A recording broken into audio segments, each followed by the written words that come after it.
Atin namang alamin ang ilan sa mga Pinoy inventions na hindi lamang kapaki-pakinabang bagkus atin ding maipagmamalaki. Balita mo kami, Emil Carion. Madalas na problema ng mga kabahayan at mga industriya ang presyo ng kuryente. Malaking bahagi ng modernong pamumuhay para mapaandar ang mga appliances, electronic gadgets at iba pang mga dekuryenteng gagamitan.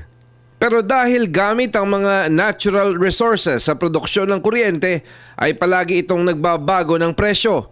Sa tulong ng mga Pinoy inventors ay pinanganak ang ElectroGuard, isang solusyon pangontra sa nakakatakot na electric bill.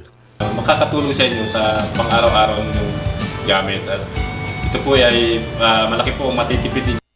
At sa pagtitipid na ito ay matadivert yung inyong pang-araw-araw na budget sa inyong gastos sa pang-araw-araw.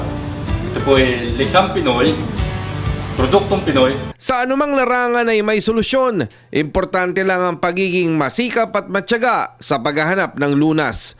Sa mga Pinoy inventors ay talagang kita mo na ang galing ng Pinoy. Para sa Telebisyon ng Bayan, ako si Emil Carion.